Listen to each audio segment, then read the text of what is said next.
Hello, welcome to chemistry classes. आज हम BSc part first की इनऑर्गेनिक केमिस्ट्री का first unit ionic solid start करेंगे। आयनिक सॉलिड चैप्टर में हम सॉलिड्स के बारे में पढ़ेंगे, कौन से सॉलिड जो आयनिक हैं। अच्छा, सॉलिड क्या होते हैं पहले ये समझते हैं। हमने जूनियर क्लासेस में मैटर की वेरियस स्टेट के बारे में पढ़ा। There are 5 state of matter, और अगर इन जनरल बात करें तो 3 स्टेट है, सॉलिड, लिक्विड, गैस। इसके अलावा है प्लाज्मा स्टेट है, वो भी मतलब नॉर्मल टेम्परेचर पे पॉसिबल नहीं है। ये सीजी स्टेट है, वो भी नॉर्मल टेम्परेचर पे पॉसिबल नहीं है। तो जो नॉर्मल टेम्परेचर पे पॉसिबल स्टेट हैं जिन्हें हम इन जनरल जानते हैं, 3 स्टेट है, सॉलिड, लिक्विड एंड गैस। तो उसमें से हम सॉलिड स्टेट की बात करेंगे। सॉलिड क्या होती है? एक simple definition, the state of matter which has fixed shape and fixed volume.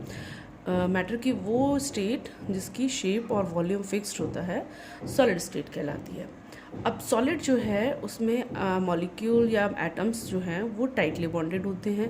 इनके बीच में एक फोर्स ऑफ अट्रैक्शन प्रेजेंट होता है।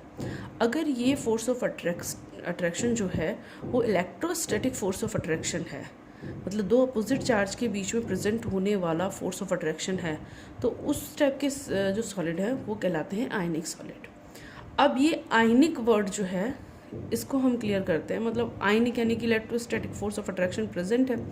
तो ये कैसे क्रिएट होगा, इससे पहले हम समझते हैं कि आयन क्या होते हैं। तो जो फर्स्ट थिंग हम यहाँ डिस्कस करेंगे दैट इज़ द आयन। तो जूनियर क्लासेस में हम पढ़ के आए हैं इन चीज़ों को, लेकिन एक ब्रीफ रिवीजन कर लेते हैं ताकि आगे हमें इसमें कोई कन्फ्यूजन ना रहे। कई बार होता है एक छोटी सी चीज़ में कोई कन्फ्यूजन रह जाता है तो आगे चैप्टर समझने में दिक्कत होती है। आयन क्या है? देखो, एक होता है एटम, बेसिक यूनिट है। डाल्टन ने सबसे पहले इसको डिस्क्राइब किया, उसके बाद रदरफोर्ड ने किया, उसके बाद बोर का मॉडल हम पढ़ रहे हैं, डी ब्रॉगली का मतलब मेथड पढ़ रहे हैं, प्लांक पढ़ रहे हैं, आइंस्टाइन पढ़ रहे हैं। और अब हमें जो आज की डेट में हम एक मोटा मोटा देखें तो एक एटम है जिसमें एक न्यूक्लियस है जिसमें पॉजिटिव चार्ज प्रेजेंट है और उसके चारों तरफ वेरियस ऑर्बिट हैं जिनमें इलेक्ट्रॉन प्रेजेंट है। इलेक्ट्रॉन का नंबर 2n² रूल से आइडेंटिफाई किया जाता है। जितने नंबर ऑफ प्रोटॉन होते हैं, यानी कि नंबर ऑफ प्रोटॉन कहाँ होंगे? प्रोटॉन होंगे न्यूक्लियस में, यानी पी कहाँ है? न्यूक्लियस में। वो किसके बराबर होते हैं? नंबर ऑफ इलेक्ट्रॉन के। इलेक्ट्रॉन कहाँ है? वेरियस ऑर्बिट में मूवमेंट कर रहा है, तो इस पर नेगेटिव चार्ज है, इस पर पॉजिटिव है, तो overall positive charge negative charge के बराबर होता है। इसके अलावा एक और थर्ड पार्टिकल है दैट इज़ न्यूट्रॉन। तीसरा सब अटोमिक पार्टिकल है न्यूट्रॉन। इसके ऊपर ना पॉजिटिव चार्ज है ना ही नेगेटिव है, लेकिन इसका मास जो है वो प्रोटॉन के बराबर होता है। मास के केस में ये प्रोटॉन के इक्वल है, लेकिन इसके ऊपर कोई चार्ज नहीं है। न्यूट्रॉन पे कोई चार्ज नहीं होता। ठीक है, तो अगर एटॉमिक स्टेट है तो there is a number of proton equal to number of electron, और वी कैन से कि total positive charge is equal to total negative charge दोनों एक साइड जो है बराबर होंगे। अब क्या होता है कि स्टेबिलिटी के लिए, मतलब अगर एटम में 2n² रूल फॉलो कर रहा है, आउटर मोस्ट सेल में 8 इलेक्ट्रॉन है, ऑक्टेन रूल फॉलो कर रहा है, तो वो एक स्टेबल एटम है जो कि होती है नोबल गैसेस। इसके अलावा जो एटम्स हैं वो स्टेबल नहीं होती हैं, उनके पास total number of electron outer most shell में 8 नहीं होते। तो वो क्या करते हैं? वो कोशिश करते हैं कि आउटर मोस्ट सेल में इलेक्ट्रॉन 8 किए जाए। तो उसके जो हैं वो 2 मेथड है। एक होता है इलेक्ट्रॉन डोनेट या एक्सेप्ट करना, तो वही मेथड हमारे आयन बनाने के लिए यूज़ होता है। सेकंड होता है शेयरिंग ऑफ इलेक्ट्रॉन, जो कार्बन के केस में ऑर्गेनिक केमिस्ट्री में हम पढ़ते हैं, और एटम्स भी करते हैं, ऐसा नहीं है सिर्फ कार्बन ही करता है, लेकिन मेजर जो है उसका रोल कार्बन के साथ रहता है जहाँ शेयरिंग ऑफ इलेक्ट्रॉन होती है। अदरवाइज तो ऑक्सीजन गैस बन रही है, शेयरिंग ऑफ इलेक्ट्रॉन से 2 एटम ऑक्सीजन के हैं आपस में बाइंड होते हैं। हाइड्रोजन है, उसमें भी 2 हाइड्रोजन के इलेक्ट्रॉन्स एटम्स जो हैं वो 2 इलेक्ट्रॉन शेयर कर रहे होते हैं। तो मोस्टली मतलब बहुत सारे एग्जांपल है शेयरिंग ऑफ इलेक्ट्रॉन के। ये कोवेलेंट बॉन्ड बनाते हैं। शेयरिंग ऑफ इलेक्ट्रॉन से कौन से टाइप का बॉन्ड बनता है? कोवेलेंट।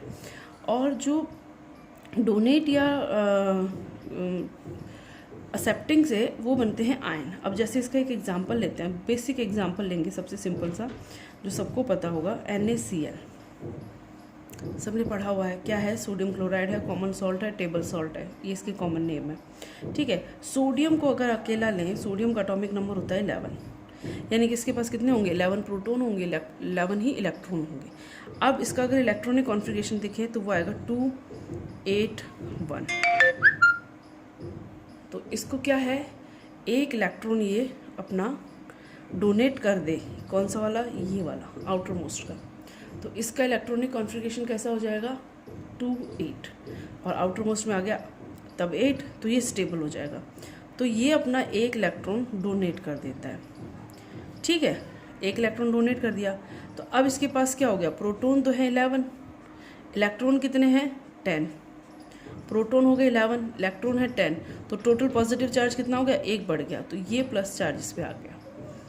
अब इसके सेकंड है इसमें क्लोरीन, क्लोरीन का एटॉमिक नंबर होता है 17, तो इलेक्ट्रॉनिक कॉन्फ़िगरेशन हो गया 2 8 7, तो इसके पास भी आउटर मोस्ट में 8 नहीं है।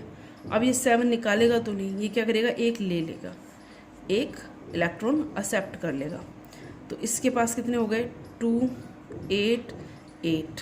तो अब इसके पास क्या सिचुएशन है, प्रोटीन इसके पास 17 है, इलेक्ट्रॉन कितने हो गए, एक इलेक्ट्रॉन ले लिया तो 18, इलेक्ट्रॉन पे कौन सा चार्ज है, नेगेटिव, तो ज़्यादा कौन हो गया, नेगेटिव, तो इसके ऊपर चार्ज आ गया नेगेटिव। ये जो आयन बना, ये आयन कहलाएगा हमारा कैटायन, क्या कहलाएगा, कैटायन। जिसके ऊपर पॉजिटिव चार्ज है वो क्या कहलाता है, कैटायन, जिसके ऊपर नेगेटिव चार्ज है वो बना लिएगा एनाइन, क्या बनाएगा, एनाइन, कैटायन एनाइन। ये दोनों एक साथ बनेंगे क्योंकि इलेक्ट्रॉन डोनेट तभी किया जाएगा जब कोई एक्सेप्टर होगा।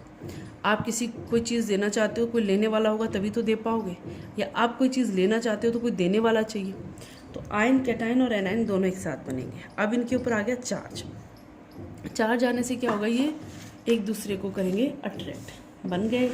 अब सोडियम के पास आ गया पॉजिटिव चार्ज, ठीक है, क्लोरीन के पास आ गया नेगेटिव चार्ज, ये एक दूसरे को करते हैं अट्रैक्ट।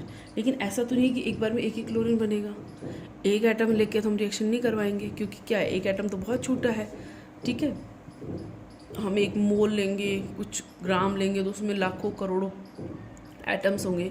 तो जब ये एक क्लोरीन और एक सोडियम ने इलेक्ट्रॉन आपस में एक्सचेंज किए, उसी ड्यूरेशन में there are millions of chlorine and sodium atoms जो ये प्रोसेस कर रहे हैं, तो इसके चारों तरफ और भी क्लोरीन होंगी, ठीक है, और इसके चारों तरफ और भी सोडियम एटम होंगे, और उन्होंने भी इलेक्ट्रॉन देके कैटायन या इलेक्ट्रॉन लेके एनाइन बनाया होगा, और ये इसकी तरफ due to opposite charge of attraction attract होंगे एक ही उसी टाइम पे। तो वो जो प्रोसेस होगी उससे क्या बनेगा, इनके बीच में फोर्स ऑफ अट्रैक्शन क्रिएट होगा और ये एक दूसरे से बाइंड हो जाएंगे। जैसे आप ऐसे समझो कि आपके पास एक मैग्नेट है, चुंबक, उसको आप लोहे की कील से भरे हुए एक डब्बे में डालोगे तो एक ही कील तो नहीं चिपकेगी उस पर जितनी उसकी सरफेस पे कील आ सकती हैं, ऐसा भी नहीं सारी की सारी चिपक के आ जाएंगी, जितनी उसकी सरफेस पे कील आ सकती हैं उतनी उससे चिपक जाएंगी। कुछ हैं जो उन कीलों से आगे और चिपकेंगी। तो फोर्स ऑफ अट्रैक्शन जो है यहाँ पे मैग्नेट का, वो इंडक्शन इफेक्ट के थ्रू आयरन से होता हुआ, मतलब एक कील से होता हुआ दूसरी कील तक ट्रांसफर होगा और वो भी उससे अट्रैक्ट हो जाएगी, वो एक अलग चीज़ है। लेकिन उसकी एक सरफेस पे जितनी आएंगी वो कितनी आएंगी, एज मच एज पॉसिबल, जितना उसका साइज़ है। तो यहाँ भी यही होगा, यहाँ भी ये जो इलेक्ट्रॉन एटम्स हैं एनाइन और कैटायन में कन्वर्ट हो चुके हैं, इनके सरफेस पे जो इनका जो साइज़ है, अब ये साइज़ किसका होगा, ये साइज़ होगा हमारे आयन का।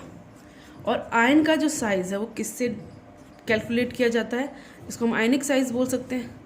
आयन का साइज़ जो है वो कैलकुलेट किया जाता है रेडियाई से। रेडियस पढ़ा है, त्रिज्या, आयनिक त्रिज्या पढ़ा होगा, ठीक है। तो आयनिक त्रिज्या से ये कैलकुलेट किया जाएगा कि कितने एटम या मतलब आयन, सॉरी यहाँ एटम नहीं, आयन, कितने अपोजिट चार्ज आयन इसको कवर करेंगे। और वो नंबर क्या कहलाएगा, वो नंबर यहाँ कहलाएगा कोऑर्डिनेशन नंबर। क्या कहलाएगा, कोऑर्डिनेशन नंबर। अब अगला जो हमारा टॉपिक होगा कोऑर्डिनेशन नंबर, लेकिन उससे पहले हम थोड़ा सा डिस्कस कर लेंगे आयनिक साइज और आयनिक रेडियाई। देखो ये किस तरह से कम ज़्यादा होगी, इसको थोड़ा सा डिस्कस करेंगे, फिर हम कोऑर्डिनेशन नंबर पे आते हैं। एक एटम है, सोडियम का ही ले लेते हैं, बाकी आप किसी भी एटम को लेके कर सकते हो, ऐसा कुछ नहीं है। अगर सोडियम को लें तो ये सोडियम का न्यूक्लियस हमने बनाया, 11 प्रोटॉन है, 12 न्यूट्रॉन है, ठीक है।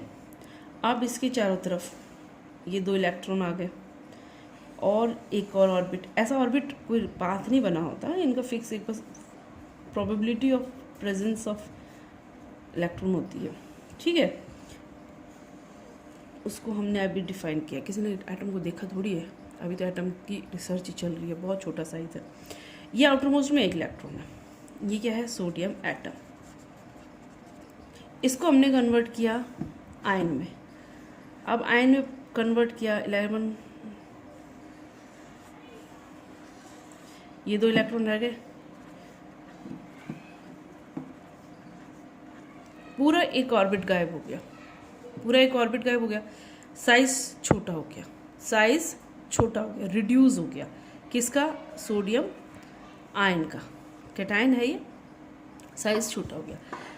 इसके अलावा अब देखो, ये पहले 11 प्रोटॉन 11 इलेक्ट्रॉन को अट्रैक्ट कर रहे थे, अब 11 प्रोटॉन 10 इलेक्ट्रॉन को अट्रैक्ट कर रहे हैं। मतलब प्रोटॉन इलेक्ट्रॉन जो आपका रेशियो है वो पहले 1 था, अब प्रोटॉन इलेक्ट्रॉन जो रेशियो है वो आपका लेस देन 1 हो गया, ठीक है। तो अभी क्या होगा, ये इलेक्ट्रॉन जो है, अगर इसको उल्टा लिखोगे तो मोर देन 1 हो जाएगा, बल्कि प्रोटॉन कम हो गए इलेक्ट्रॉन के केस में। तो उससे क्या हो गया, फोर्स ऑफ अट्रैक्शन ऑन पर इलेक्ट्रॉन, प्रति इलेक्ट्रॉन पे लगने वाला आकर्षण बल, अट्रैक्शन फोर्स जो है वो इंक्रीज हो जाएगा। क्या हो जाएगा, बढ़ जाएगा। जिससे क्या होगा, ये एक दूसरे, ये थोड़ा और न्यूक्लियस के पास आएंगे, थोड़ा और न्यूक्लियस के पास आएंगे। इससे क्या होगा, एटम जो ए आयन है उसका साइज एटम से और रिड्यूस होगा। यानी ऑलवेज कैटायन का जो साइज है वो एटम से स्मॉलर होगा। Cation is smaller as compare to atom, जो उसका एटम है उससे कैटायन छोटे साइज का होगा। ये हो गया कैटायन के केस में। अब हम देखते हैं एनायन के केस में। एनायन के लिए हम ले लेते हैं क्लोरीन, 17 प्रोटॉन, 17 18, हम 35 ले रहे हैं, क्लोरीन 35। इसके कई आइसोटॉप है, आइसोटॉप आप पढ़ चुके हो, ठीक है। और अगर आगे जहाँ आएगा प्रॉपर तो वहाँ इसको और डिस्कस करेंगे। अभी ये देख लेते हैं क्लोरीन के कंडीशन। तो ये 8 है इसमें, ठीक है। ये के, ये एल, ये एम, के एल एम एन नाम आपने पढ़े हुए हैं, 2 3 4, ठीक है। अब इसमें हम क्या करेंगे, ये क्लोरीन है एटम, हम एक इलेक्ट्रॉन ऐड करेंगे। तो 17 proton, 18 neutron and 18 electron. How many electron now, 18।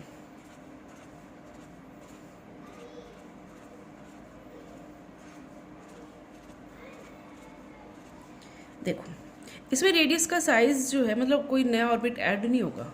A9 में कभी भी ऑर्बिट ऐड नहीं होगा, ये याद रखना। कैटाइन में ऑर्बिट रिड्यूस होने के चांसेस बहुत है, लेकिन एनाइन में नया ऑर्बिट ऐड नहीं होता। उसी ऑर्बिट में इलेक्ट्रॉन भरे होते हैं जो पहले से एग्जिस्ट कर रहा है। लेकिन यहाँ पे इलेक्ट्रॉन प्रोटॉन का जो रेशियो है, सॉरी ये ऊपर लिखो, ये नीचे इंक्रीज होगा ना,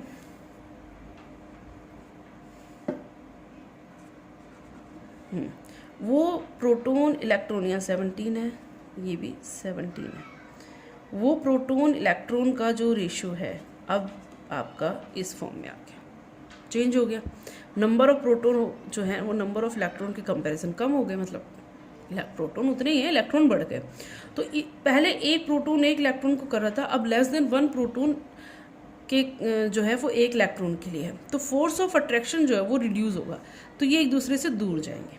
पहला 2 रीज़न होंगे इसके, ठीक है। एक तो ये रीज़न हो गया। दूसरा, पहले इस एरिया में 7 इलेक्ट्रॉन थे, अब इस एरिया में 8 इलेक्ट्रॉन है। तो इलेक्ट्रॉन रिपल्शन जो है वो भी बढ़ेगा। तो इलेक्ट्रॉन एक दूसरे को क्या करेंगे, रिपेल करेंगे, धक्का मारेंगे। तो उससे क्या होगा, ये एक दूसरे के दूर जाएंगे। तो in case of anion, due two electron repulsion force and decreasing in electron proton और इलेक्ट्रॉन न्यूक्लियस, आप प्रोटॉन भी बोल सकते हो, न्यूक्लियस भी, अट्रैक्शन फोर्स मतलब इलेक्ट्रॉन प्रतिकर्षण बल के कारण और इलेक्ट्रॉन न्यूक्लियस के आकर्षण बल में कमी के कारण जो साइज ऑफ आयन है वो इंक्रीज होगा ऑलवेज। कैटाइन का साइज हमेशा उसके एटम से छोटा होगा, एनाइन का साइज हमेशा उसके एटम से बड़ा होगा।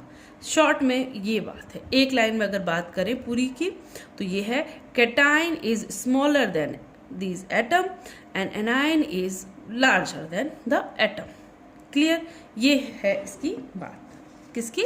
आयनिक रेडियाई की। चलो अब नेक्स्ट टॉपिक देखते हैं।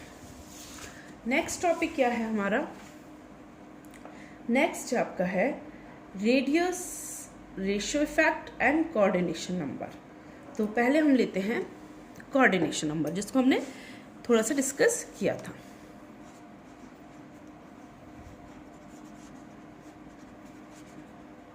क्या होता है कोऑर्डिनेशन नंबर और किस तरह से इफेक्ट होता है?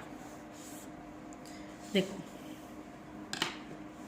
संयोजकता नंबर संख्या बोलते हैं इसको, समन्वय संख्या भी बोलते हैं, हिंदी में समन्वय संख्या भी कहा जाता है, इंग्लिश में इसको बोलते हैं कोऑर्डिनेशन नंबर। एक एटम है, कैटाइन लेते हैं। कैटाइन के चारों तरफ हमारे पास, ये हमने कैटाइन का साइज इंक्रीज करते हुए बनाते हैं।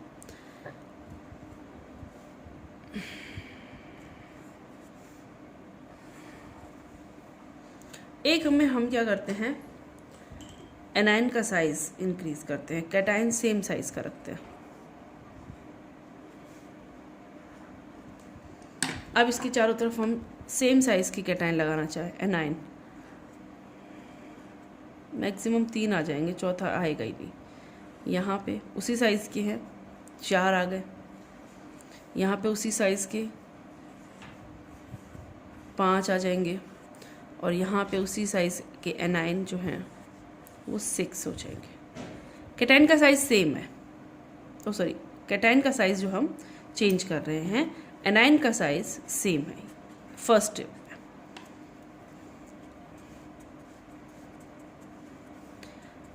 ये कितने अदर एटम से बाइंड हो रहा है, एक कैटाइन कितने अदर एटम से बाइंड हो रहा है। किसी भी आयनिक क्रिस्टल में एक आयन कितने अपोजिट चार्ज्ड आयन से घिरा है, वो उसका कोऑर्डिनेशन नंबर है। तो यहाँ पे coordination number for cation 3, for cation 4, for cation 5, for cation 6। As we increase the size of cation, the coordination number will be increases. ठीक है, क्लियर? अब इसको हम आयनिक जो रेडियाई है उसके रेशो के इफेक्ट में भी देखेंगे। अभी इतना देखते हैं। अब हमने कैटाइन का साइज सेम रख लिया। क्या करा इस बार? कैटाइन का साइज सेम रख लिया। एनाइन का साइज चेंज करते हैं। First of all we take a smaller size anion, then we increase the size, then we increase more, और बड़ा कर दें।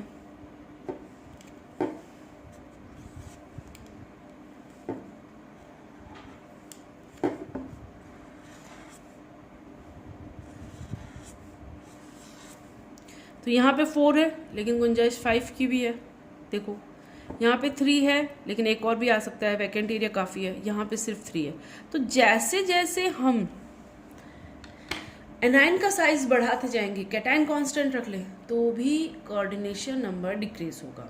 जब हम कैटाइन का साइज बढ़ाते हैं तो कोऑर्डिनेशन नंबर इंक्रीज होता है, और जब हम कैटाइन का साइज स्टेबल रखते हैं, एनाइन का साइज इंक्रीज रखते हैं, तो कोऑर्डिनेशन नंबर डिक्रीज होता है।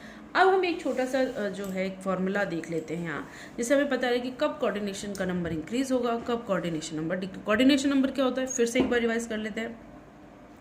किसी भी क्रिस्टल या सॉलिड में अपोजिट, कोई भी पर्टिकुलर, किसी क्रिस्टल या सॉलिड में कोई पर्टिकुलर आयन, इट में भी कैटाइन और एनाइन, तो कोई पर्टिकुलर आयन कितने अपोजिट चार्ज आयन से घिरा हुआ है, वो उसका कोऑर्डिनेशन नंबर होता है। और इसको हम डिफाइन कर सकते हैं या एक्सप्लेन कर सकते हैं by the radius ratio. Radius ratio क्या होता है? रेडियस रेशियो होता है इसको हम RF लिख देते हैं, रेडियस रेशो, ठीक है, RR लिखते हैं, सॉरी RF नहीं, इफेक्ट नहीं लिख रहे हैं, RR लिख देते हैं। ये होता है R positive upon R negative, R positive upon, आपने R पॉजिटिव बढ़ाया तो कोऑर्डिनेशन नंबर बढ़ गया, आपने R पॉजिटिव को उतना रखा, R एनायन या नीचे वाला बढ़ाया तो कोऑर्डिनेशन नंबर डिक्रीज हो गया। इसको स्टेबल रख के इसको बढ़ाओगे तो यानी रेडियस रेशियो अगर बढ़ेगा तो कोऑर्डिनेशन नंबर बढ़ेगा, ठीक है। कोऑर्डिनेशन नंबर कब बढ़ेगा? जब R पॉजिटिव बढ़ेगा। कब घटेगा? जब R नेगेटिव का साइज घटेगा, ठीक है। ये क्या है? ये रेडियस ऑफ कैटायन है। ये क्या है? ये रेडियस ऑफ एनायन है। तो ये आपका कोऑर्डिनेशन नंबर पर रेडियस रेशियो का इफेक्ट है। By this figure we can explain this, ठीक है। तो ये आज आपका टॉपिक कंप्लीट होता है। एक बार ब्रीफ में रिवाइज करवा देती हूँ।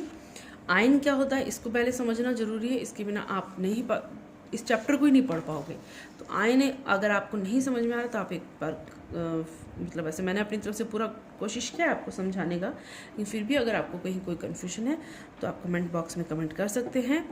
और कोऑर्डिनेशन नंबर क्या होता है, नेक्स्ट वीडियो में हम इसकी जो लिमिटेशंस ऑफ रेडियस रेशियो हैं उसको कैलकुलेट करेंगे, कैसे चेंज होती हैं और उनके अकॉर्डिंग कितना कोऑर्डिनेशन नंबर आ सकता है, भी किस रेंज में क्या क्या कोऑर्डिनेशन नंबर रहेगा। Okay, thank you, have a nice day.